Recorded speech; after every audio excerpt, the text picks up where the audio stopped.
안녕하세요, 여러분. 동양미술사 제13강의 2차 시 명대의 미술 두 번째 시간입니다. 이번 시간에는 명대의 회화에 대해서 살펴보겠습니다. 명대의 회화를 그 1시간으로 이제 끝낼 수 있느냐? 불가능하죠, 사실. 여러분들 이제 회화사를 혹시 배우게 되거나 이러면 중국 회화사에서 가장 많이 가르치는 데가 송원 명대입니다. 작품으로 봐도 화가의 수로 봐도 화론의 수로 봐도 뭐 너무너무 많은 게 명대이기 때문에 일단 숫자가 많아요. 화가의 숫자가 너무 많고 한 사람이 그린 작품의 숫자도 너무너무 많습니다. 뭐 송대나 원대까지만 해도 남아있는 작품 숫자가 이제 한정된 데에 비해서 명대부터는 한 작가가 남긴 그림들이 너무 많고 전칭작도 너무 많고 해서 사실 한 작가의 작품을 제대로 알기도 힘든 시기가 명대일 수도 있습니다. 그 다음에 명대 회화에서 이제 가장 문제가 되는 것은 이제 화론에서 명대 이후 명말에 이제 등장하는 동기창이라는 사람에 의해서 이제 남북종 이론, 남종화, 그림에는 이제 남종화, 북종화가 있다라고 얘기를 하는 그 남북종론이 이제 이 명나라 말기에 등장을 하면서 이 문인화와 직업화에 대한 여러 가지 논의가 계속 시작이 됐어요. 그게 사실은 명대와 청대를 지나서 근대 지나서 사실 20세기 한 중반이나 지금도 아직도 그 동기창에 의한 남북종론이 중요하다고 생각하는 노친네분들이 계실지도 모르겠습니다. 그래서 이 남북종론이라고 하는 거, 동기창의 남북종론이 나온 이후에 이 이전의 미술사를 보는 것이 이제 상당히 다른데요. 이 동기창 자체가 또 남긴 그림이 너무너무 많습니다. 그래서 동기창만 해도 한 학기가 아니라 1년을 해도 다 모자랄 거라고 얘기를 하시는 분들도 있어요. 명대 그림만 하면. 그것뿐만 아니라 뭐 궁정화도 있고 불화도 있고 사원의 사찰 벽화도 남아있고 도관의 벽화도 있고 해서 명대 유물들은 회화와 관련된 유물들은 정말 너무 많아요. 그래서 여러분들한테 그거를 전부 다 할 수는 없기 때문에 이번에 명대 이제 미술에서는요, 이제 크게 그 세 가지 부분으로 나눠서 맨 처음에는 이제 궁정화 중심으로 해서 인물화와 화조화를 잠깐 보고요. 이제 산수화 부분에서는 절파와 오파 그리고 이제 동기창의 이제 화론과 작품 그렇게 보고요. 그다음에 이제 마지막으로 명말의 변화, 새로운 변화로 이제 등장하는 진홍수를 비롯한 그 작가들, 진홍수와 이제 오빈 두 명을 이제 보게 되고요. 그다음에 이제 판화와 관련된 이야기들을 이제 하도록 하겠습니다. 그래서 그 요점은 이제 그 정도라고 보시면 될 것 같아요. 그래서 맨 처음에 이제 상이와 사완으로 시작하는 명초의 궁정화, 궁정인물화를 좀 보시고요. 그 다음에 이제 명대 후기에 활약을 했던 당인과 구영 그렇게 보도록 하겠습니다. 그 다음에 이제 절파의 개조라고 하는 대진의 작품과 그의 영향을 받은 작가들, 그 다음에 그 오파의 개조라고 하는 심주의 작품을 좀 보시고 그의 영향들, 이제 그 이후에 오파가 등장한 이후에 이제 동기창에 의해서 발전한 남북종 이론과 동기창 자체의 그림들 이제 보시고요. 그 다음에 진홍수, 오빈 이렇게 보면 아마 끝날 거예요. 그래서 주로 중요한 작가들 몇 명과 대표적인 작품들 몇 개를 이제 골라봤다고 생각하시면 될 것 같습니다.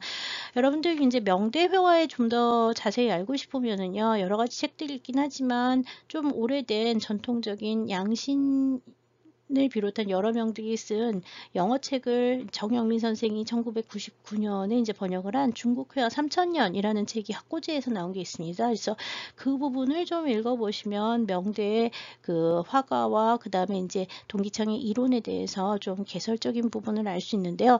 내용이 좀 너무 많기 때문에 전부 다 읽으라 그럴 수는 없어서요. 그냥 필요한 분들만 그 책 찾아보시면 될 듯 합니다. 네, 먼저 이제 그 궁정화로 유명한 몇 명의 작가들, 특히 사원의 작품들 좀 보도록 하시겠습니다.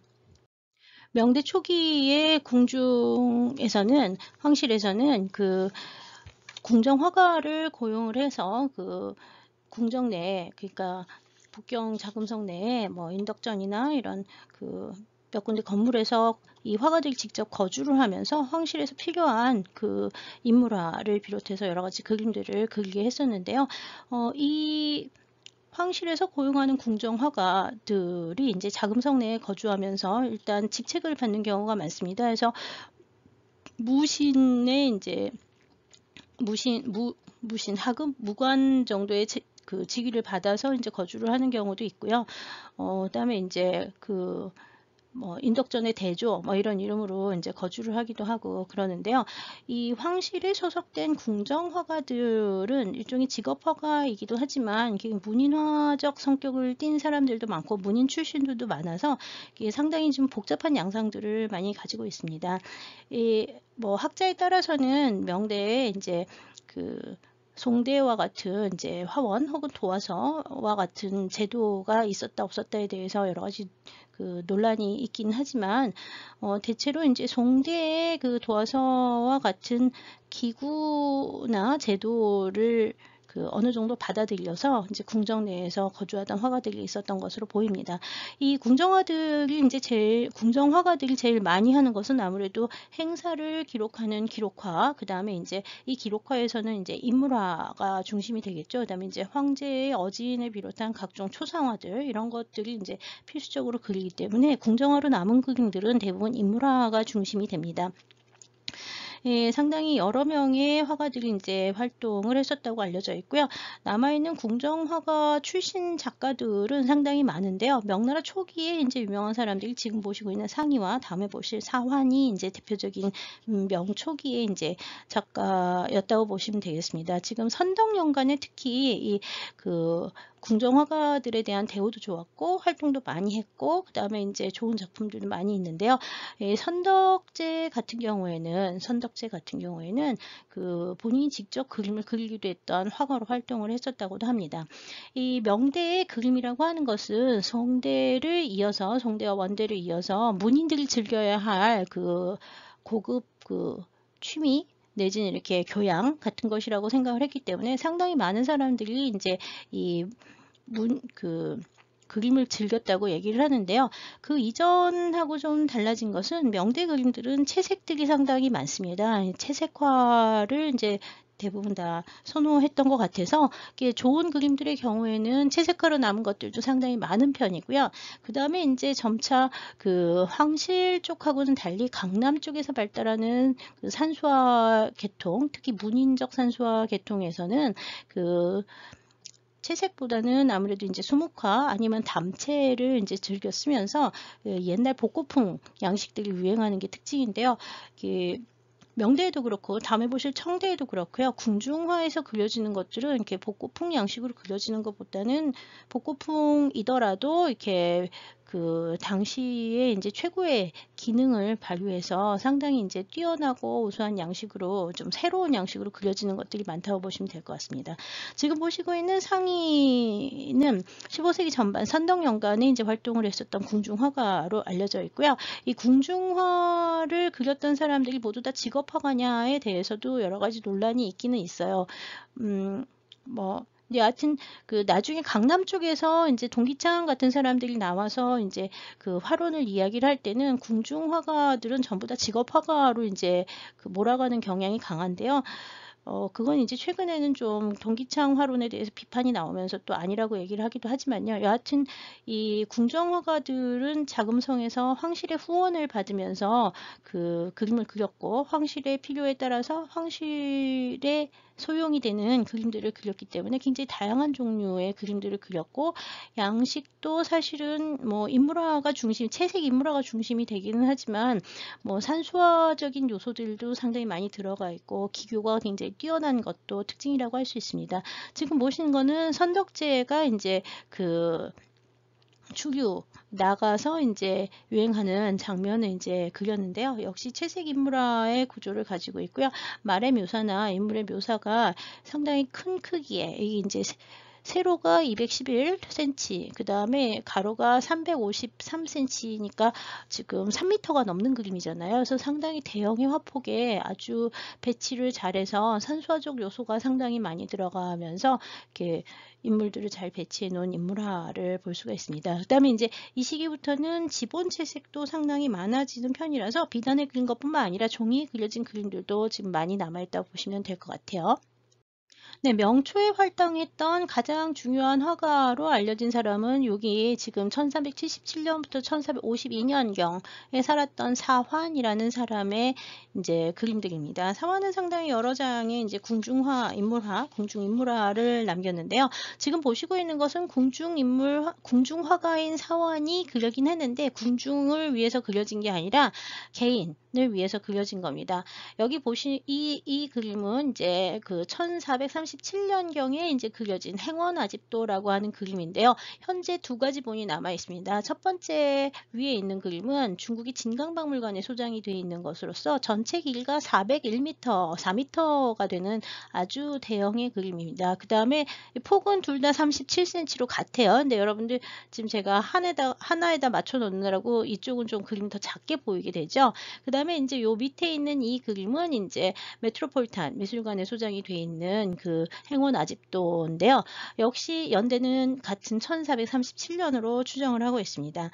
이 행원아집이라고 하는 거는 행원, 살구꽃이 피어나는 꽃밭, 화원이 되는 것이죠. 살구꽃 이 있는 화원이 되는 건데 이 살구꽃이 있는 이 행원이라고 하는 화원은 양영의 화원이에요. 그래서 이 양영이라는 사람이 이제 그 자기 집에 있는 그 화원에서 살구꽃이 필 때 이제 사람들을 모아서 이제 그 모임을 했던 장면들을 그린 건데요. 모두 9명의 문신들이 왔었다고 하고요. 그림에는 그 9명의 문신들이 이제 표현이 돼 있다고 하죠. 하나, 둘, 셋, 넷, 다섯, 여섯, 일곱, 여덟, 아홉 해서 9명이 이제 그려져 있습니다. 여기서는 하나, 둘, 셋, 넷, 다, 여, 일곱, 여덟, 아홉 해서 9명의 문신이 각각 나누어져 이제 그려져 있고요.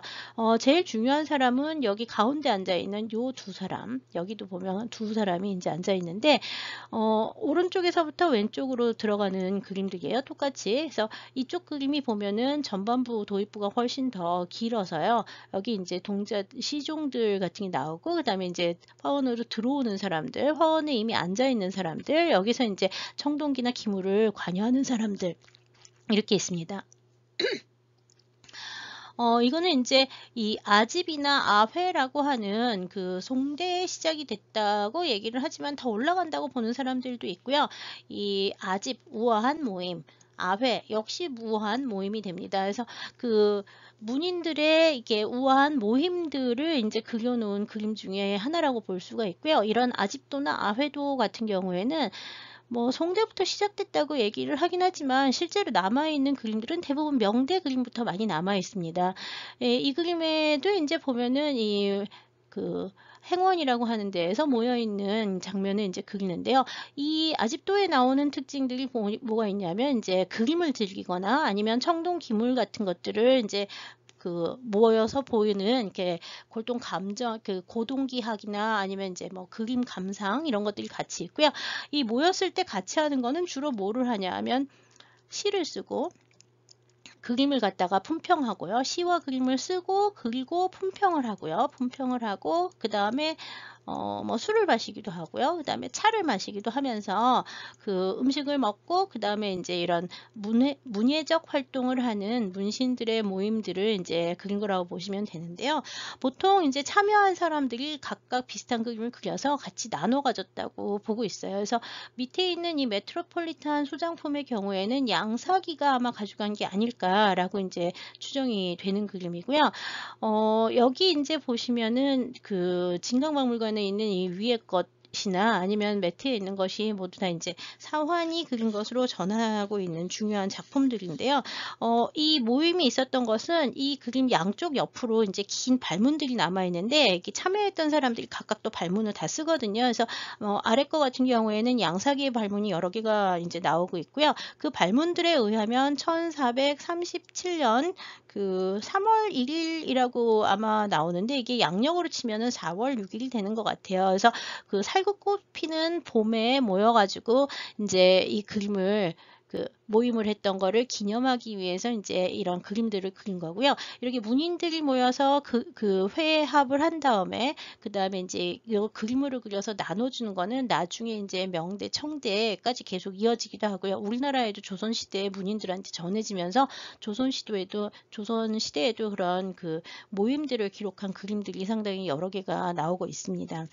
이 그림의 경우에는 여러 가지 이제 그 이야기들이 있긴 하지만 중앙에 이제 배치를 한 이 세 사람, 특히 이 세 사람들의 세부를 보시면 특히 중앙에 있는 두 명이 이제 제일 그 강조가 돼서 크게 그려지고 있는 양상을 보이고 있는데요. 이 중앙에 있는 두 인물은 그 빨간 옷을 입은 사람이 이제 모임을 주최한 집 주인인 양형이 되고요. 빨간 옷이 양형, 그 다음에 여기 파란 옷을 입은 사람이 이제 이 모임에 온 사람들 중에서 가장 나이가 많고 명망이 높았다고 하는 학자이자 관료인 그 양사기라는 사람이라고 알려져 있어요. 그래서 여기도 역시 빨간색이 양형, 그 다음에 여기 파란색이 양사기. 이 양형과 양사기는 그 당시에 문신이기도 하면서 굉장히 이게 고관에 속하는 사람들이라서 명망이 있는 사람들이라서 이 모임을 그려서 그 같이 나눠 갖고 이러는 왜 지금 모여서 기념 촬영하잖아요. 근데 이때에는 사진이 없죠. 그래서 이렇게 모임을 모여서 그림을 그리는데 이 당시에 이 그림을 그린 사완이라는 사람이 그 명대 전기에 가장 중요하고 가장 그 뛰어난 유명한 그 화가였던 것으로 봐서 이 모임이 굉장히 중요하고 격식이 높았던 그 모임이었던 것 같아요. 그리고 이제 뭐 여러 가지 얘기들 중에서는 이 그림에 이제 이 옷이나 뭐 이런 것들을 보면은 참석자들의 그 위계와 뭐 그 품계 같은 것들도 알 수 있고 그래서 이게 어느 정도 이 사람들의 모임이라고 하는 게 단순히 시서화를 즐기기 위해서 모이는 것이 아니라 이 약간 그 당시에 이제 정치적 회합일 가능성도 있다고 해석을 하는 연구들도 최근에는 있습니다.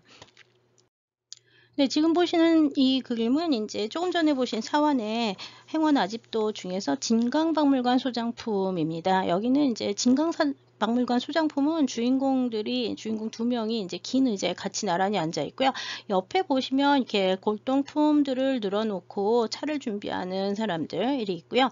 여기 나오는 이런 형태의 가구들은 명대 가구를 이해하는 데도 중요한 자료로 인정받고 있습니다. 뒤에 있는 산수화를 이제 그리는 표현 방식은 당시 이제 이 사완이 상당히 뛰어난 그 회화적 능력을 갖고 있었음을 보여주기도 하죠. 네, 진강박물관에 있는 그 행원 아집도의 또 다른 부분에서는 지금 보는 것처럼 그림을 갖고 와서 펴는 사람들이 이제 여기 두 명이 와가지고 여기 그림을 들고 있잖아요. 두루마기를. 그래서 이제 여기 펴려고 갖고 오고 있고요. 그 다음에 이제 그 지필목을 놔두고 종이를 놔두고 이제 시를 쓰려고 준비를 하는 사람들이 보이고 있습니다. 그래서 여기 보이는 인물들이 다 얼굴도 다르고요. 그 다음에 이제 복식도 다 달라서 이제 좀 초상화적 성격이 강한 양식으로 그려져 있는 것이 특징입니다. 네, 지금 보시고 있는 것은 이제 메트로폴리탄 미술관에 소장이 되어 있는데요. 여기 이제 양형, 그 다음에 여기 양사기 이렇게 추정을 하는데, 뭐, 역시 이쪽에도 그림을 이제 그 지필목연을 늘어놓고 이제 그 글씨를 쓸 준비를 하고 있고, 손님을 기다리는 빈 의자가 있는 게 보이죠. 그 다음에 이제 여기 등장하는 인물들은 9명의 문신들 이외에 지금 보는 것처럼 시종을 주는 사람들이 이제 같이 직위가 좀 낮은 하인들이 이제 같이 그려져 있고요. 가구나 이런 것들은 이제 그 조금 다른 차이를 보여주고 있는데요. 지금 보시는 그림에서는 각각 의자, 3명이 다 다른 의자를 차지하고 있는데 요 특히 중앙에 있는 2명의 경우에는 좀 더 이렇게 크고 높은 사람으로 별도의 의자에 더 크게 그려진 것이 이제 중심입니다. 그래서 옛날 그림에도 보면은 왜 중앙에 중요한 인물을 크게 그리고 신분이 낮아질수록 작게 그린다 그랬는데 여기서도 보면은 신분이 높은 사람들을 크게 그리고 그다음에 이제 신분이 낮은 하인들을 좀 더 작게 그리는 그런 좀 전통적인 요소가 계속 이어지고 있음을 볼 수가 있습니다. 네, 그 다음에 메트로폴리탄 미술관 소장품의 이제 이 행원 아집도 장면에서는 지금 보는 것처럼 막대기에다가 그림을 걸고 그림을 감상을 하는 사람이 이제 나오고 있어요. 아까는 이제 그림을 갖고 오는 사람들만 있었는데 여기는 그림을 푸는 사람, 그림을 들고 서서 두 명이 이제 감상을 하고 있고 이쪽에는 이제 시를 쓰려고 준비를 하고 있는 사람들이 있어서요. 그림을 펼쳐 보면서 감상을 이런 방식으로 했다는 것을 알 수 있는 중요한 작품 중에 하나입니다. 이거는 그 진강박물관에 있는 본하고는 그 좀 다른 방식으로 다른 내용을 보여주는 장면이기도 하죠. 이 두 작품은 이제 인물이 서로 그러니까 구도는 다르지만 등장하는 인물이 서로 같고 그다음에 화풍이 같아서 모두 다 사환이 1437년에 이제 이 양형과 양사기를 중심으로 하는 그 문신들의 모임을 그린 것이라 기념해서 이제 그린 것이라고 알려져 있습니다. 이외에 이제 궁정화가들은 사환의 그림은 이거 말고도 인물화가 굉장히 좀 많이 있고요. 이외에 이제 중요한 궁정화가들로는 다음에 이제 보시는 변문진, 여기를 비롯한 여러 명의 화가들이 있는데요. 인물화 이외에 궁중화로 많이 그려지는 것은 산수화도 많이 그려지지만 화조화도 상당히 많이 그려집니다. 특히 이제 명대 초기 15세기 전반에는 변문진이라든지 여기와 같은 사람들이 이제 이 산수화와 결합한 화조화를 많이 그려서요. 지금 사무백금도라든지 사계서조와 같은 이런 그림들 변문진의 그림이고 이건 여기의 그림인데 이거는 이제 그 명대 이제 산수화풍을 반영하면서 이제 아주 섬세한 그 화조 그 꽃과 그 다음에 이제 새를 그린 화조화를 이제 같이 그려놓은 게 이제 특징이라고 볼 수 있고요. 다 비단 바탕에 채색으로 아주 곱고 섬세하게 그려져 있습니다. 다만 이제 여기 보시면은 이렇게 바위의 표현이라든지 땅의 표현 이런 거에서는 여기도 보면 바위나 땅의 표현이나 원경의 표현 이런 것들은 산수화 양식들을 차용하고 있는 게 이제 특징이고요. 이 명대에 이제 아주 명대 전기에 이렇게 여기나 변문진에 의해서 이제 그려진 이런 아주 정교한 채색 채색 화조화들하고는 달리 이제 뭐 여러분들 교재에는 나오는지 제가 안 보여드린 뭐 임량이라든지 뭐 이런 작가들은 조금 다른 수묵 화풍이 이제 화조화를 그리기도 하고요. 그다음에 그 외에 또 이제 명대 중기 이후 넘어가면은 서희나 이런 사람들에 의해서 그려지는 화조화도 있어서요. 화조화는 워낙 다양하게 많이 그려졌습니다. 너무 많이 그려지기도 하면서 그 다음에 이제 명말이 되면 이 화조화들이 이제 그 화조화의 화목들 무슨 새 무슨 나무 뭐 이런 것들을 이제 판화로 해서 도본으로 이제 만드는 그런 그 화집류들이 이제 목판으로 찍어서 나오기도 합니다. 화조화에 대해서는 뭐 그다지 이렇게 더 보지는 않도록 하겠습니다. 화조화 많이 발달했고 많이 그려졌다. 작품도 많다. 그 정도 기억하시면 될 것 같아요. 16세기 넘어가서 이제 명대 후기에 이제 활동을 하는 그 유명한 그 인물화가이자 또 이제 궁정 화가로 알려진 사람이 이제 당인과 구영이라는 두 명이 있는데요. 특히 당인 같은 경우에는 섬세한 궁정의 여성들 모습을 많이 그렸다고 알려져 있습니다. 왕촉 궁기도라고 하는 유명한 작품이고요. 오른쪽 그치만 이제 당인의 그림의 경우에는 그 인물화만 있는 것이 아니라 지금 보시는 것처럼 낙하 고목도와 같이 그 문인화적 그 산수화도 이제 제법 많이 그리고 있고요. 작품들이 상당히 많이 남아 있어요. 명대 그림부터 특히 명대 후기 되면은요, 이렇게 그 자기의 재발들이 굉장히 많이 남아 있고 자서들이 되게 많이 남아 있는데 이거는 이제 문인화의 발전 또는 이렇게 문인화론에 대한 그 발전, 인식의 확산 뭐 이런 것들하고 관련이 있다고 보시면 될 것 같습니다. 당인보다 조금 늦은 시기에 이제 궁정화가로도 활동하고 민간에서도 활동을 했었던 구영의 경우에는 역시 섬세한 인물화를 이제 많이 그려서 인물고사도 책 같은 것들이 이제 화첩들이 남아 있고요. 그 다음에 이제 옆에 보시는 것처럼 이제 그 약간 채색이 당인에 비해서는 채색이 좀 더 많이 들어간 산수화풍을 많이 그렸습니다. 1550년에 이제 제기를 갖고 있고요. 여기 구영의 인물고사도 책 제5도를 이제 보시면 여기 청동기를 놓고 앉아서 서로 감상하고 품평하는 그 문인들의 모임이 역시 보이고 있어서요. 당시 문인들이 이렇게 그 옛 그 골동 취미라든지 아니면 이렇게 시서와의 모임 같은 것들이 이제 상당히 이렇게 그 널리 퍼져 있었던 당시 문화상을 좀 이해할 수가 있습니다. 여기 항상 보시면 뒤쪽에 보면은 차를 끓이는 애들이 이제 같이 나오고 있고요. 시녀들이라든지 이렇게 그 시동들 모습들도 이제 함께 표현이 되는 경우가 많습니다.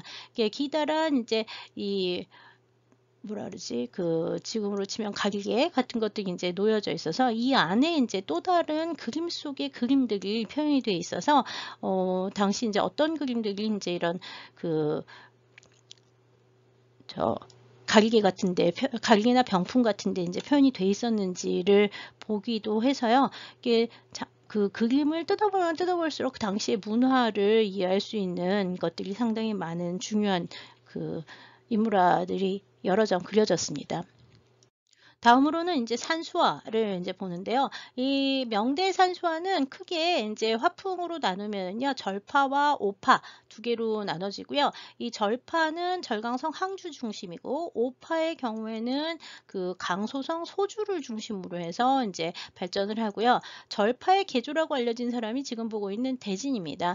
대진은 아까 맨 처음에 그 보셨던 사환 행원 아집도를 그렸던 사환의 제자라고도 하고요. 사환이 추천을 해서 궁정화가로 들어갔던 사람이라고 해요. 근데 이 사람은 이제 궁정화로 들어가서 활동을 하다가 그냥 뭐 무슨 일이 있었는지 궁정화를 그만두고 나와서 고향인 항조로 들어와서 그 1440년경부터는 그 인생의 그 후반기는 거의 다 그 항주에서 지내면서 그림을 그렸어요. 그래서 그 당시 그려진 그림들이 이제 그 항주 절강성 지역을 따른다 해서 이제 절자가 그 절강성의 절자를 가져오는 거거든요. 그래서 절강성이 항주에서 활동을 했기 때문에 이 대진과 그의 화풍을 따르는 제자들, 뭐 대진이 영향을 받은 사람들을 보통 절파라고 이제 부릅니다. 근데 이 대진의 그림 같은 경우에는 남송 원추화풍을 모방했다, 뭐 이런 얘기를 하기도 하지만 실제로 이 사람은 그 거의 모든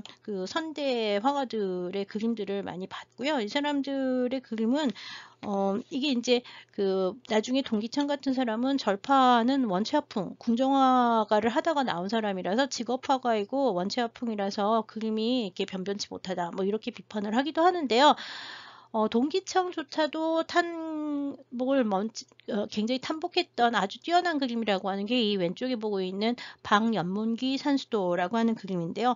여기 보시면은 연문기라고 하는 건 이제 송대 이제 문인화가라고 할 수 있는데 여기 밑점준을 사용해서 그려서 송대의 밑점 산수의 영향을 받으면서 아주 그 분위기 있게 그림을 그린 이 그림이 이제 굉장히 절찬 을 받았던 유명한 작품 중에 하나고요. 이쪽에 있는 춘유만기도 이건 이제 대진의 가장 대표적인 작품 중에 하나라고 얘기를 하는데 이게 뿌연 연무 위에 그 부벽준과 그 다음에 이제 노송들 그 북송대 그 이곽파 화풍에서부터 보이는 그런 그림들, 그 다음에 이제 남송이나 뭐 이런 데서 이제 보이는 그 여기 부벽준 뭐 이런 요소들이 이제 혼합이 되면서 그 북송대 화풍과 남송대 화풍을 절묘하게 그 따르면서도 완전히 새로운 구도의 작품들을 보여주는 게 이제 대진의 이 춘유만기도라고 이제 평가를 하고 있고요. 이 명대의 대부분의 산수화가들은 이 앞시기에 복고풍 그림들을 상당히 많이 그립니다. 그래서 이 방작이라고 하는 게 굉장히 많이 그려지는데 이 방작은 그 어떤 사람의 작품을 따라서 그리는 거예요. 그래서 이 연문기 산수도라고 하는 건 연문기의 작품을 방작해서 그렸다고 이제 보는 것이고요. 대진의 화풍은 사실 이 사람도 작품이 워낙 많이 남아있기 때문에 하나로만 얘기를 할 수 없습니다. 이 연문기 산수도의 경우에는 송대의 그 밑점 산수화의 영향을 보이지만 여기 같은 경우에는 남송대의 부벽준을 비롯한 그 마하파계통의 그 양식이 보이고 있어서 사실 이게 대진의 작품이 아니라고, 이게 대진의 작품인 줄 모른다면 한 사람이 이렇게 다양한 화풍으로 이제 그렸다는 걸 인식하지 못할 정도로 대진이 굉장히 다양한 양식의 작품을 보여주고 있습니다. 전 대진의 작품 상당히 좋아하는 편이에요. 지금 보여드리는 대진의 작품은 대부분 다 어디지? 대만의 이제 고궁박물원에 있는 것이 좀 많은 편이에요. 여기 이제 왼쪽에 있는 대진 작품 심당 시도 이것 굉장히 유명한 작품인데 특히 이렇게 이상하게 올라가는 요 산들 이거는 나중에 대진 절파를 대표하는 그 화풍으로 많이 얘기를 하는데요. 앞쪽에 비스듬한 그 바위가 있고 이렇게 소나무를 이제 그리는 이런 것들은 이곽포화풍에서부터 이제 시작이 돼서 발전한 양식을 대진이 발전시킨 거라고 볼 수 있고요. 여기 심당시의도라고 얘기를 하는 거는 깊은 산 속에 있는 당우에서 있는 그 뜻을 그리는 거죠. 그래서 여기 보면은 당우 안에서 있는 그 사람을 그려놓고 있습니다. 그래서 이 대진의 그림은 산수화만 있는 것이 아니라 거의 모든 장르의 그림이 다 있어서요. 산수화도 많고, 그 다음에 인물화도 많고, 그 다음에 이제 좀 드물게 있는 게 화조화는 그렇게 많이 남아있진 않지만 남아있긴 합니다. 오른쪽에 있는 그 대진의 그림 중에서는 오른쪽에 있는 것처럼 그 종규라고 하는 중국의 이제 전통적인 신 중에 하나인데 그 토속신 같은 도교에 나오는 신 같은 그 도속 인물화 같은 거를 그린 것도 있고요. 그 다음에 이제 불교에서 나오는 뭐 십육나한도 이런 거를 그린 것들도 있습니다. 예, 불교나 이제 도교의 그 인물화들, 그 종교적 인물화들을 그릴 때는 좀 이공리인의 영향을 많이 보이기도 하면서 대진 특유의 그 아주 강한 그 필치들 같은 것들이 보이고 있어서요. 대진의 그림의 특수성, 내지는 이렇게 양식적 그 독자성 뭐 이런 것들을 그 볼 수 있는 작품 중에 하나라고 알려져 있습니다. 종규는 악귀를 물려주는 그 신이라고 이제 알려져 있는 도교의 신 중에 하나인데 이 종규를 이제 그린 그림이 지금 남아 있고요. 불교적 그림들도 몇 개가 남아 있습니다. 이 대진의 영향을 받은 작가들이 이제 뭐 오이나 장로나 뭐 이런 사람들이 있는데요. 오이나 장로나 장숭이나 뭐 이런 그 대진의 제자로 알려진 그림들은 15세기 후반에서 이제 16세기 초반까지 이제 넘어가면서 그림들이 좀 남아 있는데 이 사람들 중에서 이제 뭐 장로나 장숭 같은 사람들의 그림은 대진보다 더 파격적인 구도의 이렇게 거친 붓 같은 것들을 거친 자국 뭐 이런 것들을 보여주고 있어서 이렇게 그 당시에 이제 그 문인화가들은 이 사람들 보고서는 미치광이처럼 그림을 그린다고 해서 광태사학파라고 부르기도 했습니다.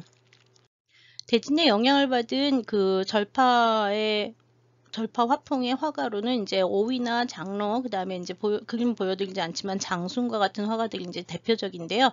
이 오위 같은 경우에는 화원의 대조를 지내고 그 궁정화가를 지내고 이제 내려왔던 그 작가로도 알려져 있고요. 어락도라고 하는 주제를 이제 그린 이 그림은 이제 전형적인 그 산수화풍을 보여주고 있고요. 특히 이제 장로의 그림에서 이제 보면은요, 구도가 그 이전에 일반적인 산수화들이 이렇게 그 원근과 근경과 원근으로 나누어지는 그 산수화들을 많이 그렸다면 이제 장로의 그림에서는 지금 보는 것처럼 원경 이런 거 없이 그냥 근경으로만 구성이 되어 있고 가운데 화면의 절반을 갖다 이만큼 그 절벽을 넣고 그 다음에 파격적인 부벽준을 갖다가 아주 강하게 이제 집어넣은 부벽준의 절벽을 갖다 넣고 나머지 부분에 인물을 요만큼만 이제 그려 넣어서 구도가 굉장히 독특해지고 시각도 이제 독특한 양상을 보여주는데요. 여기 보이는 이 붓자국 같은 그 거친 붓자국이 그 동기창이나 이런 사람들이 보기에 문인화가 동시대나 조금 더 후기에 이게 문인화가들이 보기에는 너무 거칠어서 이 사람들이 미치광이처럼 그림 그렸다 해서 광태사학이라고 이제 불렀다고도 해요. 근데 이제 그 광태사학이라고 비난을 할 만큼 이 사람들의 그림이 이상하다고 보기는 좀 어렵고요. 그 당시의 시각으로 보면은 그 구도가 파격적이고 놀림에서도 굉장히 이렇게 뛰어난 양상들을 보여주는데 그림들은 상당히 매력적입니다. 우리나라의 경우에는 조선 중기 이후부터 이 장로의 그림이나 오위의 그림 같은 그림들이 이제 그 한국의 조선에도 전해지면서 조선 중기 이후의 화단에서는 이 절파계통의 그 양식에 영향을 받은 그림들이 상당히 많이 그려지기 시작을 합니다. 여기까지가 이제 절파에 대해서 잠깐 봤고요. 이 절파는 보통 절강성 지역에서 대진의 활동을 중심으로 해서 그에 영향을 받은 화풍들이라고 이제 보시면 되고요. 나중에 이제 뭐 동기창 같은 사람은 절파 같은 경우에는 직업화가라고 이제 단정을 했지만 사실 이 시기에 이제 그림을 그렸던 사람들 중에서 직업화가로 그 활동을 하지 않은 사람보다는 활동을 한 사람들이 더 많았을지도 모르겠어요. 다음에 보시는 오파는 사실 이 사람들보다는 경제적으로 굉장히 풍요로운 아주 장류층의 사람이기 때문에 돈을 벌 일이 없기 때문에 그림으로 돈을 벌지 않고 여기로만 그림을 그리긴 했습니다. 근데 그 심주하고 이렇게 뭐 딱 비교를 하기에는 아무래도 가문의 내력이나 뭐 이런 것들이 좀 차이가 있긴 하죠. 그렇지만 그림 자체만 놓고 본다면 오이나 장로의 그림이 뭐 이렇게 많이 떨어진다고 보기는 좀 어려운 부분이 많습니다. 송대 이후에 이제 그 문인화라고 하는 장르가 등장을 하면서 문인들의 여기적인 그 활동으로 그림을 그리는 이 문인화 장르라고 하는 것이 이제 송대 원대까지 계속 많이 이어졌는데요. 명대에 들어와서 이 문인화에 대해서 이제 또다시 아주 수준 높은 문인화를 그렸다고 알려진 사람이 이제 심주입니다. 심주는 강소성 소주를 중심으로 해서 강소성의 소주를 중심으로 해서 활동을 했고요. 소주가 옛날에 오나라 땅이었기 때문에 이 오 땅에서 활동을 했었다 해서 이 심주를 중심으로 해서 심주의 영향을 받은 문직명이나 문가를 비롯한 심주의 제자들과 그 일파들을 이제 오파라고 이제 부르는데요. 이 오파의 대표적인 가장 중심이 되는 사람이 심주인데요. 심주는 강송 소주에서 대토질 이 지역에서 이제 토호예요. 그래서 땅이 굉장히 많아서 아주 광대한 토지를 기반으로 부를 축적했던 지주 출신의 지식인들이고 문직명이나 문가도 마찬가지로 이 지역에서 이제 지주 출신의 이제 부유한 지주 출신의 화가로 활동을 했던 사람들이라고 보시면 되겠습니다. 이 심주는 집안이 상당히 좋아서요. 심주의 증조부가 원말 사대가의 왕몽과 교류를 했었다고 알려져 있고요. 원말 사대가의 미술 양식들의 영향을 심주 상당히 많이 보고 배워서 여러 가지 영향을 많이 받습니다. 특히 심주의 초기 그림들은 왕몽의 영향이 상당히 큰 편이고요. 왕몽의 오모준 같은 것들을 즐겨 썼습니다. 그리고 이 심주는 집안이 좋고 그 다음에 학식도 굉장히 높고 공부도 굉장히 많이 해서 아주 유명한 문인이라고 볼 수 있는데 이 사람은 정부에 나가서 그러니까 북경에 소주 사람인데 북경 정부에 나가서 명나라 조정에서 활동을 전혀 안 했어요. 나가서 과거를 보라 해도 나가서 보지도 않고 돌아다니면서 소주 지역과 그 일대를 돌아다니면서 이제 여행하고 글 쓰고 뭐 이제 이러고 살았던 정말 부러운 한량이라고 볼 수 있을 것 같아요. 여하튼 글도 상당히 잘 쓰고 글씨도 잘 썼고 그림도 굉장히 뛰어났던 작가라서 뭐 시서화에 모두 능했던 대표적인 문인화가라고 할 수 있습니다. 지금 보시는 이 여산고도라고 하는 작품은 1467년에 자기의 스승, 심주의 스승이었던 진관이라는 사람의 이 진관이 자기 스승인데 자기 스승의 생신에 스승 진관의 덕이 이 여산과 같이 높다는 것을 그리기 위해서 이 여산고라고 하는 제목의 글을 쓰고요. 여기 여산고가 여기 나옵니다. 여산고라고 하는 글을 쓰고 그리고 이제 이 높은 여산을 바라보고 있는 진관을 이제 그렸는데 이 진관의 덕이 그만큼 높고 그 다음에 고상하고 뛰어나다라고 하는 거를 여산에 비유를 해서 그렸습니다. 다만 이 심주는 이 강서성에 있었던 여산이라고 하는 데를 실제로 가보고 그린 것이 아니라 그냥 여산의 명성을 빌려와서 그린 것이기 때문에 실경산수화는 절대로 아니고요. 사의 그림의 뜻이라고 하는 사의를 높이기 위해서 그려진 그림이라고 보면 됩니다. 그래서 이 심주의 그림은요, 언제나 보면 자기가 이렇게 제목 쓰고 글을 이렇게 남겨놓습니다. 그래서 여기 보시면 여기 보시면 심주라고 하는 이름이 이렇게 딱 자기가 써놨어요. 그리고 자기 이제 도장 이렇게 찍어 놓고요. 그래서 스승 진관을 칭송하는 글을 여기다 쓰셨다고 보면 돼요. 그래서 그냥 산수화로 보이지만 실제로는 스승의 덕과 인격을 칭송하는 그림으로 그려진 있기 때문에 사실 순수하게 그냥 보이는 대로 산수로 해석을 할 수 없는 부분이 많습니다. 그다음에 여기 이제 그 뒤틀린 듯이 올라가는 이런 산의 표현은 우모준이라고 하는 왕몽의 그 원말 사대가의 왕몽이 많이 썼다고 하는 이 우모준법의 영향을 받으면서 그 왕몽 양식의 영향이 많이 보이는 그림이라고 볼 수 있습니다. 여기 이제 보시면 심관, 여기 요 조그만 거에 그 세부를 보시면 심관이 이렇게 그려져 있는데, 이 심관, 여기 이제 그 심관의 자금과 그 다음에 이제 이 여산의 크기, 엄청나게 높은 여산을 이렇게 대조를 시켜서 이 진관의 그 덕이 이만큼 그 정말 뛰어나고 높다 라고 하는 그런 거를 비유해서 그린 것이고, 그림은 이 심주에게 있어서 그림이라고 하는 것은 언제나 자기의 뜻과 정신을 내보이는 거라고 생각을 했기 때문에요.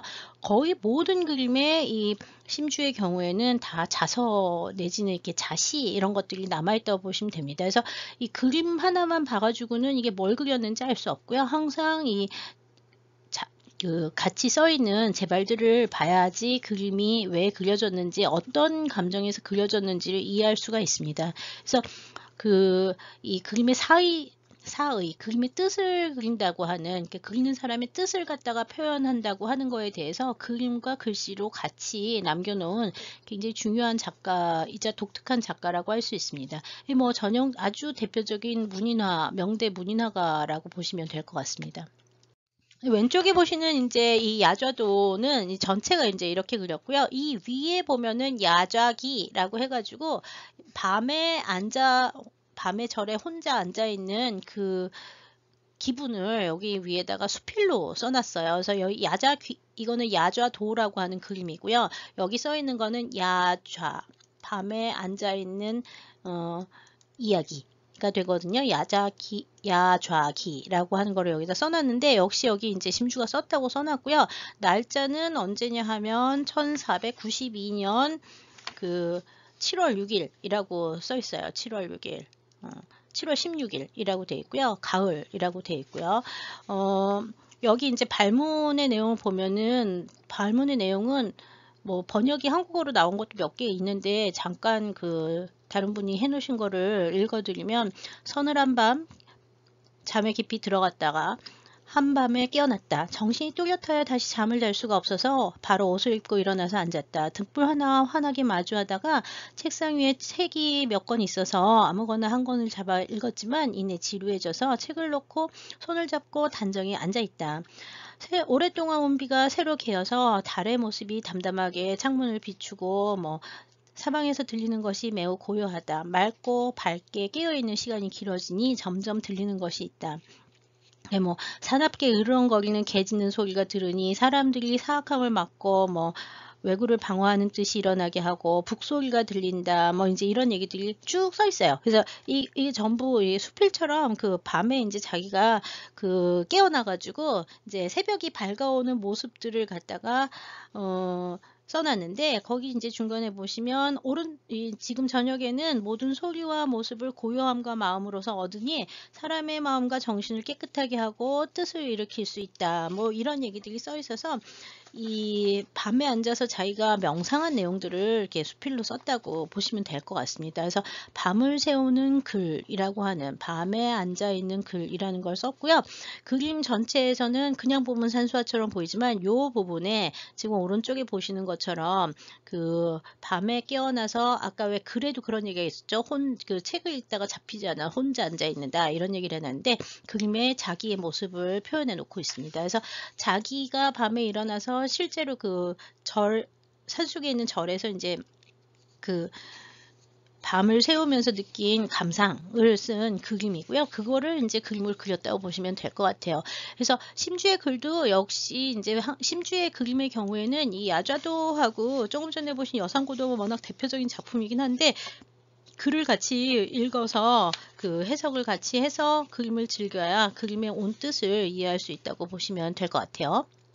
그 다음에 이제 지금 보시고 있는 양강 명송책이라고 하는 거는 이제 심주가 이제 양강 두 개의 강이죠. 여기는 이제 회수하고 장강 두 강을 이제 따라서 한 20여일 정도 여행을 하면서 이제 그린 거를 이렇게 조그만 그 화책으로 만들어 놓은 건데요. 모두 10장의 그림이 이 책 안에 있고요. 지금 보시는 것은 이제 명심주, 그다음에 양강 명승 도책 해가지고 제목이 있는 표지가 되고요. 이 표지 안에 10장의 그림이 이렇게 들어있는 거예요. 그래서 지금 여기 보시는 맨 오른쪽에 있는 것이 제목이 뭔지 모르는 10번째 그림이 되겠고요. 여기 있는 그림은 이제 그 두 번째 그림, 항주에 있는 하천 축사를 그린 그림이고요.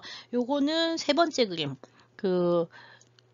세 번째 그림이고, 요거가 이제 역시 또 항주에 있는 그 서호악묘라고 하는 서호악묘라고 하는 그 사당이 있는데 그 사당 그린 거예요. 이 내부에는 어떻게 돼 있냐 하면은요. 지금 보시는 것처럼 이 화첩은 한쪽에는 조금 전에 보신 그림들이 이렇게 그려져 있고요. 도장 찍었고요. 그 다음에 여기 보시면은 이렇게 심주 해가지고 자기가 이렇게 뭐 어떤 거를 갖다가 했다라고 하는 게 남아 있어요. 그래서 아까처럼 제목이 뭔지 대충 알려져 있는 것들인데 지금 보시고 있는 거는 그림 중에서 이제 네 번째 양주 양화관의 장면을 이제 그린 거라고 이제 하고 있습니다.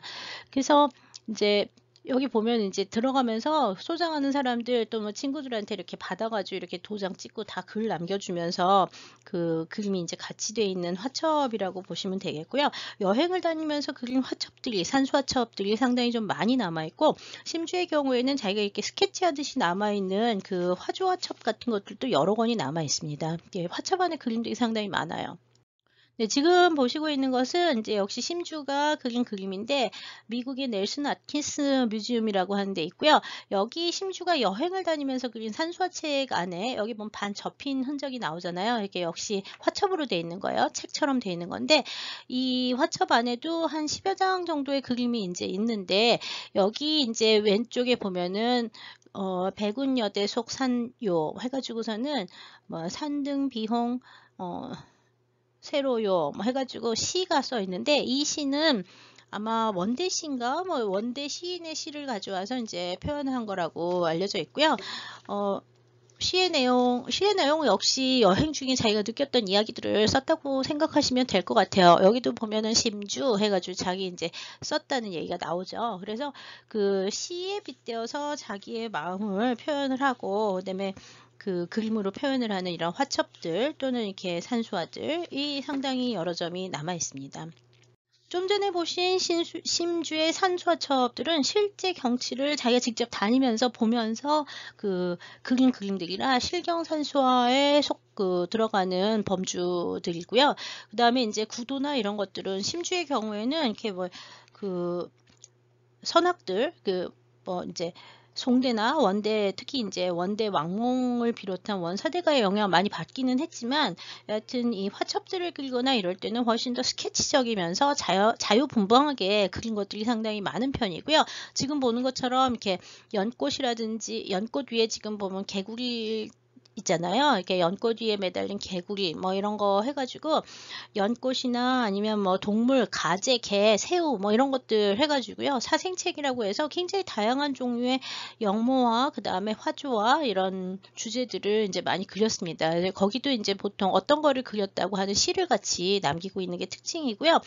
발목법을 이용해가지고 이렇게 표현을 하는 아주 스케치적이면서 필선이 강한 그림들도 상당히 많아서 구도가 굉장히 독특하고요. 그래서 심주의 그림은 뭐 당시 문인화를 대표하는 작가로 많이 알려져 있고요. 심주의 영향을 받은 이제 작가들이 이제 가장 이제 심주의 제자 중에서 중요한 작가가 다음에 보실 문진명입니다. 네, 문직명의 그림은 이제 역시 심주의 영향을 받아서 그림은 화가의 뜻을 표현하는 것이다 라고 해서 역시 글과 그림이 어우러진 그림들을 많이 그렸는데, 맨 왼쪽에서부터 오여춘수도, 송화비천도 해서 고목한천도 해가지고 세 점의 그림 보여드렸는데 남아있는 그림이 상당히 많은 편이고요. 담채를 즐겨 그렸던 것 같아요. 이 문직명하고요, 문직명의 아들, 그 다음에 조카 아들도 다 심주의 영향을 받은 산수화를 많이 그렸는데, 심주에 비해서는 이렇게 좀 이렇게 기교적이라고 하나, 이렇게 그림들이 약간 지루한 부분이 있기는 합니다. 문직명 워낙 유명한 사람이긴 해요. 네, 지금 왼쪽에 보시는 것이 이제 문가, 아들, 문직명의 아들 문가의 두보 시의도라고 하는 그림이고요. 오른쪽에 있는 그림은 문백인, 문직명의 조카가 되는 문백인의 이제 방호도라고 하는 그림의 세부입니다. 약간 담체를 섞어서 그리는 그림들이 중심이라고 보고요. 이 시기가 되면 이제 구도는 굉장히 다양한 양식으로 자기 마음대로 이제 변화하는 양상들을 보이죠. 근데 문가나 문백인의 그림에서는 그 문직명이나 심주의 그림에서 보는 것처럼 빽빽하게 들어가는 그 글씨가 그렇게 많이 나오지는 않습니다. 오파의 계보를 이으면서 명대 문인화에 있어서 가장 큰 진보를 보이거나 가장 중요한 인물로 등장한 사람이 이제 명말의 동기창입니다. 동기창은 그 송강 인근에 지금 현재 상해 근처가 되는데 송강 근처 상해에 있는 강이에요. 송강 근처에서 이제 그 활동을 했기 때문에 송강파라는 이름으로 불리기도 하는데요. 이 사람은 좀 늦게 이제 나이가 먹어서 1588년에 이게 향시에 붙어가지고 이제 그 처음으로 그 과거에 이제 나갔던 사람이에요. 좀 나이가 늦지막히 이제 그 급제를 해가지고 뭐 아주 고관 대직으로 올라가지는 못하고 이 일대에서 이제 그 벼슬살이를 좀 하면서 활동을 했었던 유명한 문인이자 학자이자 뭐 관료이자 화가이자 활혼가인 사람인데 이 사람의 경우에는 이제 여러 개의 그 책들을 많이 남겼는데 특히 남북 이종론 또는 남북종론이라고 얘기를 해서 그림에 그 불교의 남종과 북종이 있듯이 그 그림에도 남종과 북종이 있다라고 하는 두 가지의 기원, 남종화와 북종화라고 하는 두 가지 종류의 그림이 있는데 이 남종과 북종으로 있다라고 주장을 한 데까지는 이해가 되는데 그 다음에 하는 얘기가 이제 남종화가 훨씬 뛰어난 거고 북종화는 이제 좋지 않은 것이다라고 이제 얘기를 하면서 상남 편북론이라고 하는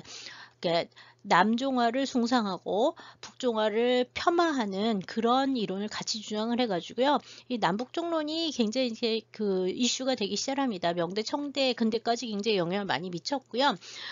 그거를 이제 이 사람 같은 경우에는 그 당시에 이제 그 안휘성 출신의 이제 거상들이었던 오정이라든지 뭐 이런 사람들하고 교류를 하면서 그 사람들이 동기창의 후원자가 많이 돼줘서요. 그 골동품 수집하거나 그림 같은 것들을 이 안휘성 출신의 거상들 그 아주 부유한 상인들의 후원을 받거나 그 사람들과 교류를 하면서 그림 좀 많이 팔았다고 알려져 있어요. 그래서 자기는 문인화가다라고 해서 여기로 그림을 그린다라고 얘기를 했지만 실제로는 뭐 그 그림을 동기창은 진짜 많은 그림이 남아있어서 그림을 팔아먹고 살았던 사람이다라고 보는 견해도 많이 있고요. 여하튼 이 동기창 연간부터 시작을 해서 요 시기에 이제 그 부유한 상인들이 이제 절강성 이남 지역, 강남 지역이 굉장히 많이 나타나면서 이 상인들이 예술의 후원자를 하면서요. 강남에서 이제 서화나 골동품 시장들이 이제 굉장히 크게 발전을 하기 시작을 하는 게 역시 16세기 말, 17세기 전반 정도라고 보시면 될 것 같습니다. 그 다음에 이제 이 완련초당도라고 하는 거는 동기창의 이제 그림 중에서 좀 더 이른 시기 이르다고 얘기를 하기는 어렵죠. 이거 43세에 그려진 그림인데 여하튼 아주 대표적인 초기의 걸작 중에 하나입니다. 이 완련초당도라고 자기가 여기다가 이제 설을 남아 있는데 여기 이제 완련초당이라고 하는 거는 초당인데 이게 이제 그 당시에 이제 자기 친구였던 진계우라는 사람이 1597년에 그 산에다가 초당을 짓고 들어가서 은둔을 하거든요. 그래서 이 소곤산에 있는 완련초당이라고 하는데 그 친구가 사는 진기우가 살고 있는 그 초당을 방문을 해가지고 그걸 기념하기 위해서 이 그림을 그려서 이제 처음으로 줬다 그래요. 그래서 여기 보시면은 이게 굉장히 다양한 19개의 제문과 63개의 인장이 찍히면서 그 초당은 여기 이렇게 아주 조그맣게 그려져 있습니다. 초당이 있긴 있어요. 그리고 이제 완련초당 그 방문을 해가지고 언제 자기가 그걸 방문했다고 하는 그 제발을 이제 남기고 있고요. 제발이 자기가 몇 번을 쓰고 자기 친구도 그 진기호도 여기다 쓰고 이제 이러는데요. 그림의 형태를 잘 보시면 구도가 굉장히 파격적이고 그 다음에 기하학적인 형태들, 특히 이렇게 거꾸로 엎어진 원통 같은 형태들이 나온다든지 산이 이렇게 보면은 부채꼴 모양으로 이렇게 나온다든지 이런 형태들이 많은 편이고요. 기존의 산에서는 절대로 보이지 않는 이상한 기괴한 거꾸로 엎어진 산들처럼 보이는 기하학적인 형태들이 많이 보이고 있고 그 다음에 음영도 굉장히 강하게 나누어지고 있는 형태들을 보고 있는데요. 이런 것들은 그 당시 1590년대 정도에 1597년 이 그림이 그려지던 바로 그때 강서성 남창이라는 데 가서 이 사람이 잠깐 관료를 하는데 그 당시 남창에 누가 와 있었냐면 마테오 리치가 와 있었어요. 유럽의 수사죠. 이 마테오 리치가 와가지고서는 이 남창에서 활동을 할 때 동기창이 이제 거기도 갔었고요. 아마 이제 이 마테오 리치와 알고 지내던 사람들이 이제 동기창과 알고 지내던 사람들이 많아서요. 그 당시 이 마테오 리치는 1595년부터 98년까지 이제 남창에서 이제 거주를 했는데 그때 이제 이 서양인과 직접 교류를 했는지 모르겠지만 서양인의 영향을 받으면서 이 사람들이 가져온 새로운 책, 특히 뭐 기하도본 같은 서양의 기하학이나 과학서적, 그 다음에 이제 서양의 기독교 도상들 같은 것들을 보면서 서양 문화의 영향을 아마 받았을 거라고 추정을 하기는 해요. 여하튼 이 그림부터 시작을 해가지고 동기창의 그림들은 굉장히 독특한 방식으로 변화하게 되는데요. 저는 좀 이 동기창의 그림 보고 있으면 너무 이렇게 뛰어난 그림인지는 잘 모르겠고 아주 좀 복잡하고 머리가 아픈 그림이다 이런 생각만 좀 드는 경우가 많아요. 특히 이제 제발이 너무 많다 보니까 제발 읽기도 너무 힘들고 이해가 잘 안 되는 것들도 좀 많고 해서 좀 이해하기는 좀 어려운 그림이긴 합니다. 화론에서 중요성은 알겠는데 그림에서의 중요성은 지금 이 완련초당도가 제일 대표적인 그 작품 중에 하나예요. 특히 기하학적이고 서구의 영향을 받은 듯한 구도와 파격적인 구도가 제일 중요하죠. 왜냐하면 그 이전의 구도들은 그 송대부터 내려오는, 북송대부터 내려오는 원근법, 삼원법이라고 하는 걸 따져서 뭐 고원과 심원과 평원과 뭐 이런 것들을 따지고 근경이 있고 원경이 있고 뭐 이렇게 그렸다면 여기 보시면은 근경 보이지도 않아요. 오히려 원경이 훨씬 더 앞으로 확 나와 보이죠. 왜? 더 강하게 그렸으니까. 그리고 산도 이렇게 안정적으로 그린 게 아니라 공중에 붕 뜬 것처럼 이렇게 그려놓고 막 이러는 것들이 이전과는 완전히 달라진 양식들을 보여줘서 이 사람이 왜 그림에서 이런 게 나왔느냐에 대해서 굉장히 많은 논란이 있습니다. 동이창 그림 중에서 또 유명한 것이 왼쪽에 보는 이 청변산도라고 하는데 여기는 동원, 송대 5대 말 송대 초 주로 5대 때 화가죠. 이 동원과 거연해서 동거파라는 이름 기억나시는지 모르겠는데 이 동거파에 나오는 동원의 그림을 모방해서 그린 청변산도다라고 본인이 써놨어요. 근데 여기 이 그림 같은 경우에는 동원의 그림 모방했다고 본인이 썼지만 실제로 그림 자체는 역시 왕몽의 그림의 영향을 좀 많이 받았다고 보고 있고요. 오른쪽에 있는 것 같은 경우에는 추흥팔경도 가을에 이제 다니면서 그 경치를 보고서는 이제 8가지 장면을 그림으로 남긴 예가 있는데요. 이 그림 같은 경우에는 왜 심주도 이렇게 다니면서 이렇게 뭐 팔경도, 십경도 이런 거 그렸다 그랬잖아요. 동기창도 역시 그런 그림들을 그린 게 몇 개가 있고요. 동기창의 경우에는 화론을 자기가 이제 발전시키기 전에 송대부터 원대까지의 이렇게 역대 화가들의 그림들을 자기가 모방한 방작들이 상당히 많은데요. 방산수, 옛날 방고산수를 그리면서 옛 그림들 중에서 이제 배울 만한 사람들이 이제 동원과 거연, 그 다음에 이제 원말 사대가 뭐 이런 사람들이 아주 뛰어나다. 그 사람들이 이제 바로 남종화를 이끈 사람들이다라고 이제 남북종론을 발전시키게 됩니다. 역시 동기창의 그림에는 이렇게 심주의 그림에 못지않은 심주와 문진명의 그림에 못지않은 아주 긴 발문들이 많이 남아 있습니다. 네, 지금 여기 팔도 지금 방고 산수도 책이니까 여기 여러 점이 남아 있잖아요. 그중에서 인제 팔도와 이도 이렇게 보시면 이 이도 두 번째 그림 요거 같은 경우에는 왕몽의 인제 그림을 방작한 거라고 알려져 있고요. 왼쪽에 있는 것도 역시 인제 방작이라고는 알려져 있는데 실제로는 방작보다는 이 방작의 개념이 이 시기쯤 되면은요. 완전히 새로운 그 조형의 창출이 되기 때문에 그 왕몽의 그림하고는 별로 비슷하지 않고요. 구도나 이런 것도 완전히 그 달라지는 양상들을 보여줍니다. 상당히 인제 그 강하고 이게 좀 아주 복잡한 그림들이 이제 이 사람 화풍의 좀 특징이라고 할 수 있고요. 그다음에 인제 이 사람 그림에 보면 언제나 이렇게 길고 가는 띠 같은 것들을 요렇게 형성을 시켜 놓거든요. 여기도 보면 이렇게 띠들이 여기도 보면 요렇게 띠들이 이렇게 탁탁 눈에 띄잖아요.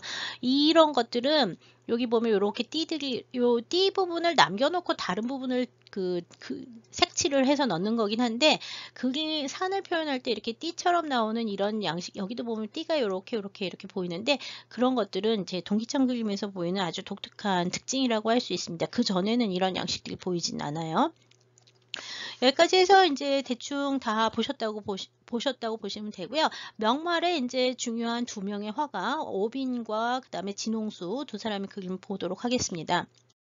진홍수는 문인화가로도 알려져 있고요. 또 화원화가라고도 하긴 하는데 문인이면서 그 시서에 굉장히 능했다고 알려져 있는데 인물화를 굉장히 많이 그렸고요. 특히 옛날 인물화를 좀 많이 그렸는데 이 사람의 인물화는 이렇게 아주 고운 선으로 복고풍의 양식, 무슨 고개지의 그림에서 보이듯 아주 독특한 양식을 이제 다시 재차용해서 진홍수만의 특색으로 나타내서 그림을 그립니다. 이 왼쪽에 있는 그림이 이제 선문군 수경도 그 선문군이 이제 경전을 받는 얘기를 옛날 고사 얘기를 여기다 써놓고 그 다음에 이제 산수와 풍으로 돼 있는데 실제로는 여기 보면 경전 받는 얘기가 오른쪽에 있는 장면이에요. 그래서 지금 요 부분이 여기가 되고요. 그 다음에 여기 있는 사람들이 여기 있는 사람으로 됩니다. 그래서 산수화 배경으로 돼 있는 고사 인물화를 이제 그림으로 이제 남기고 있고요. 인물화 양식이 워낙 독특하고 독특한 이 선으로 보면 여기도 보면 옷주름이 요렇게 아주 고운 선으로 이렇게 표현이 되어 있고 그 옷이 이렇게 길게 늘어지면서 독특한 양식을 보여주는데 이 인물화는 진홍수만의 아주 독특한 인물 표현이라고 보시면 될 것 같아요. 이 진홍수의 그림 여러 점이 많이 남아 있고요. 산수화도 남아 있고 여러 종류가 있지만 인물화가 굉장히 중요했고 그 인물화를 잘 그리고 이 사람 좀 어려워 가지고요. 나중에는 그 판화에 그 소설의 사파에도 되게 많이 그림을 그렸어요. 그래서 판본으로 남아 있는 진홍수의 그림도 여러 점이 남아 있습니다.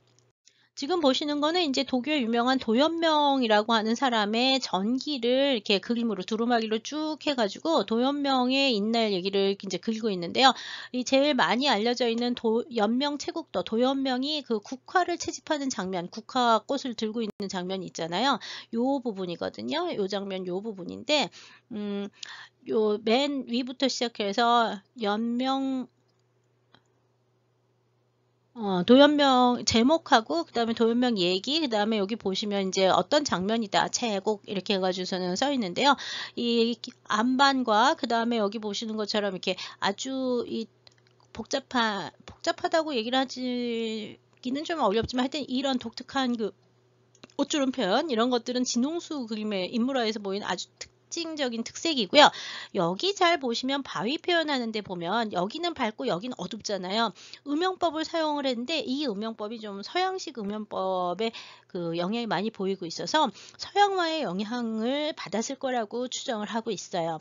그래서 그 아주 독특한 그 인물화 양식들을 발전시켰던 사람이면서 좀 이따 보실 그 판화의 사파가로도 널리 활동을 했었던 사람이라고 할 수 있습니다.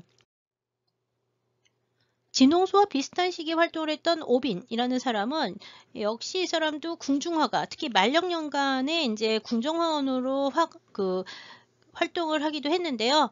그리고 이제 나중에 이제 안위성 지역에 돌아와서 이제 그림을 많이 그렸다고 해요. 지금 보시고 있는 거는 능엄 20 원통불상 도책이라고 하는 25명의 불교 도상을 그린 능엄경에 의한 25명의 성인들을 그린 그림이라고 보시면 되겠는데 그 중에서 여기 코끼리가 꽃을 바치고 있는 이 사람은 보현보살이고요. 그 왜 당나라 때 조각에 보면은 코끼리 위에 보형보살이 타고요. 사자 위에 문수보살이 탄다 이런 얘기를 했잖아요. 여기 보면 그 전통적인 도상이 이제 변형이 돼서 나오는 거죠. 여기 보면은 이제 오른쪽에 있는 사람은 그 면벽 달마, 그 벽을 보고 앉아서 선정하는 달마도를 그렸는데 이 고불고불하고 복잡하게 생긴 이 선들은 아주 이 오빈만의 독특한 그 산수화의 표현 방식이라고 할 수 있는데요. 이 오빈의 산수화는 항상 그 좀 이상적이고 약간 기괴하고 상상에 의해서만 나올 것 같은 현실 세계에 존재하지 않을 것 같은 이상적 그 산수를 보여주는 게 이제 특징이라고 할 수 있습니다. 산수화도 많이 그렸고 인물화도 많이 그렸고 도석 인물화 이런 것들도 많이 남아 있는데 지금 대표적인 불교화를 하나 보셨고요.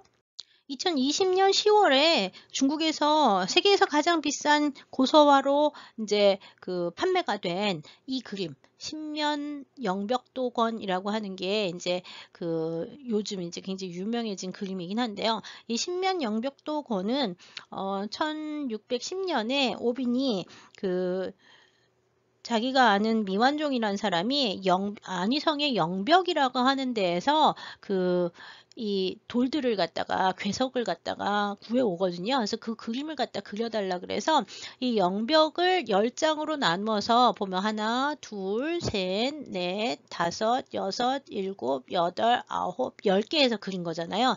10개로 나누어서 그린 그림인데 전체 길이는 약 4m 정도 되고 27m 그랬네요. 27m. 전체 길이가 27m. 왜냐하면 그 화면이 11m. 그 다음에 이제 재발이 또 11m 해서 전체 27m의 대형 두루마리인데 엄청나게 긴 두루마리인데 이 그림이 이제 올해 2010년 10월에 우리나라 돈으로 875억 원에 낙찰이 됐습니다. 경매에서요. 그래서 지금 중국 그림 중에서는 가장 비싼 그림으로 요번에 팔렸던 그림이 신면 영벽도라고 하는 그림이에요. 여기 보시면 이제 요 그림 세부를 역시 가져오면 그 아까 보시던 이 산수의 표현들, 그 바위의 표현들이 우무준도 아니고 이렇게 아주 복잡하게 털처럼 잔잔하게 그려가지고 이렇게 기괴한 그 표현을 해놨고 그 인상들을 역시 기록을 하고 있고요. 일부 지금 보시면은 그 오빈의 낙관이 숨어 있습니다. 그래서 이제 아주 독특한 그 산수화도 아니고 그런 산수화라고 하기도 어렵죠. 일단 문인화적인 요소를 보여주는 이 그림이 이제 오빈을 대표하는 명나라 말기의 대표적인 그림으로 이제 최근에 알려지고 있는 그림입니다.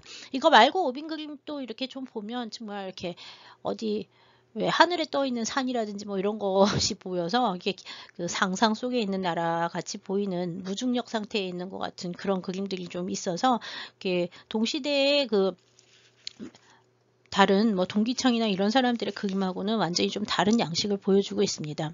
명나라 말기 만령년간이 되면 16세기에서 이제 17세기 전반이 되는데 요때 이제 그 나라는 엉망이 되고 있지만 그 상업이라고 해야 되나 경제력은 굉장히 발달하는 편이에요. 그래서 상인 자본이 굉장히 발달을 하면서 이 상인 자본들이 이게 문화에 신경을 많이 쓰고 그 동기창 같은 사람도 후원을 했었다 그랬잖아요. 16세기에.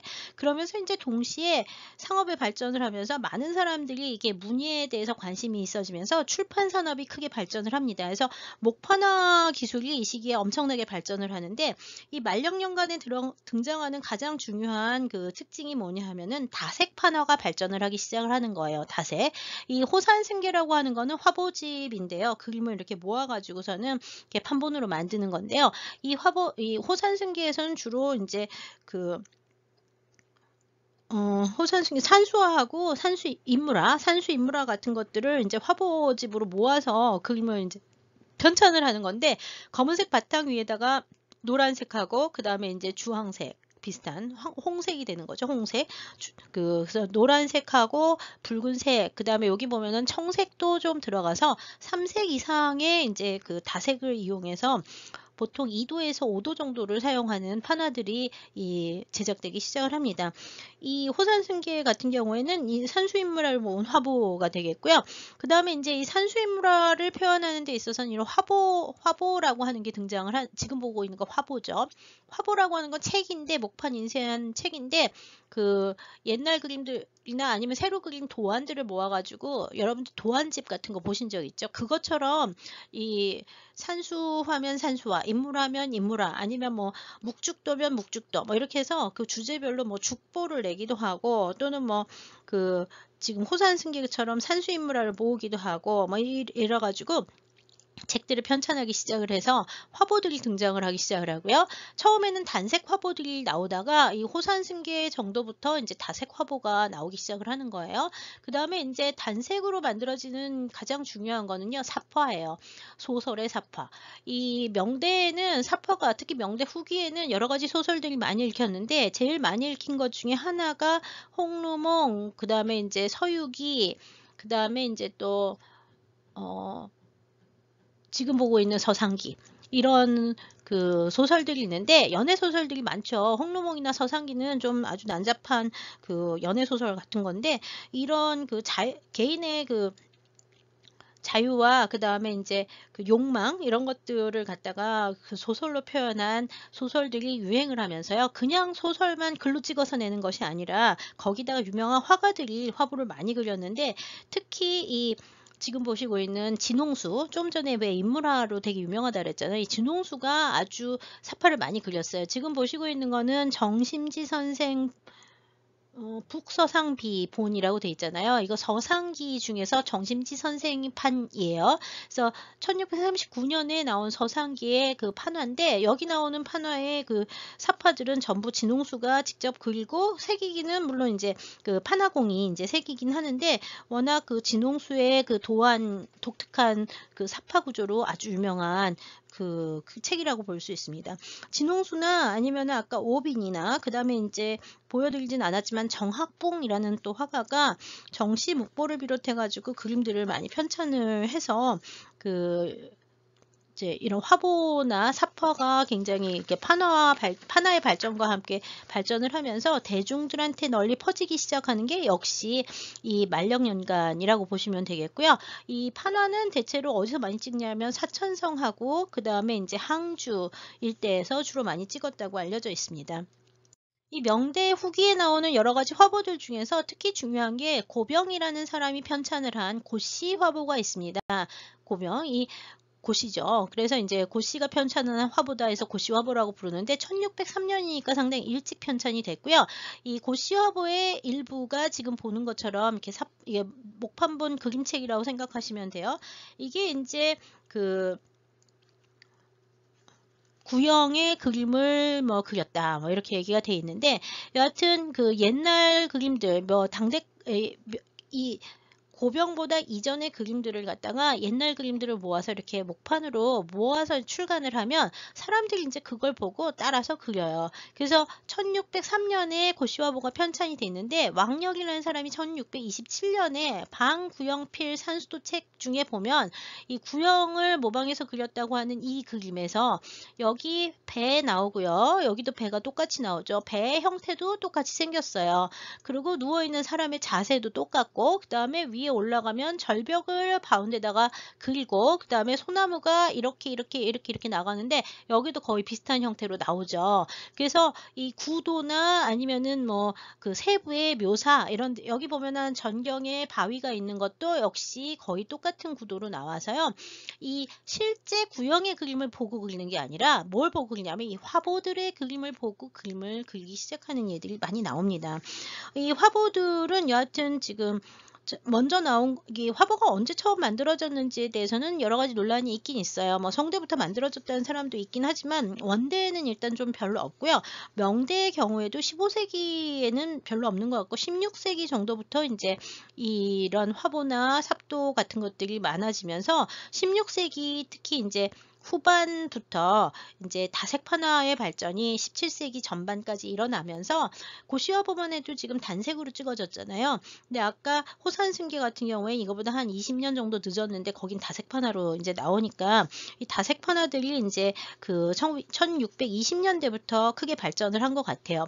이 다색판화로 된 화보 중에서 제일 유명한 거는 호정진이라는 사람이 편찬을 한 보여드리진 않는데 호정진이라는 사람이 1627년에 편찬을 한 십축제 서화보라고 하는 게 있어요. 이 십축제 서화보는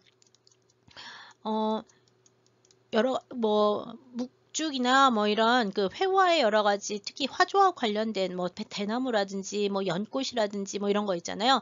그런 그 화조와 관련된 그 주제들을 모아서 다색판화로 편찬을 했는데 이 십축제 서화보가 상당히 중요하긴 합니다.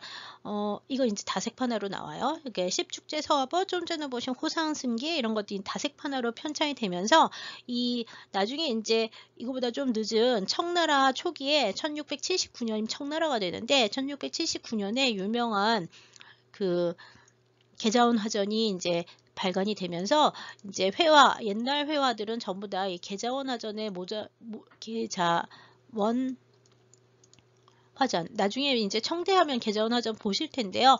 이 화보를 통해서 그 옛날 화풍들이 이해되기 시작하는 그런 양상들을 볼 수 있습니다. 우리나라 같은 경우에도 이 계자원 화전이나 고시 화보의 영향을 받은 그림들이 조선 후기가 되면 나타나기 시작을 합니다. 이런 그 화보들의 편찬이나 삽화들의 편찬은 지식의 대중화, 그 다음에 이제 그 정부의 권위는 만력 연간에 정부의 권위는 거의 없고 나라에서 통제를 거의 못해서 나라는 망해가고 있지만 민간인들 사이에서 이 상인 자본이 발전을 하면서 민간인들 사이에서는 이렇게 계속 이 문예를 즐기려고 하는 이게 일종의 상류층의 취미였다면 명말이 되면 이게 굉장히 좀 보편적으로 대중화되기 시작을 한다는 걸 알 수가 있습니다. 그래서 이 새로운 지식의 전래, 서양인들의 등장과 그 새로운 지식의 전래, 그 다음에 이렇게 지식의 확산과 그 다음에 이제 대중화 양상들이 명말부터 나타나면서 이제 그 또 청대로 가면 완전히 새로운 양상들을 보여주게 됩니다. 네, 이상 그 명대의 그 회화에 대해서 아주 간단하게 좀 길긴 하지만 여하튼 특히 굉장히 간단하게 줄여서 대표작들과 중요 사안들을 중심으로 대표 작가들의 작품들을 몇 점 살펴보면서 이번 시간을 마치도록 하겠습니다. 네, 감사합니다.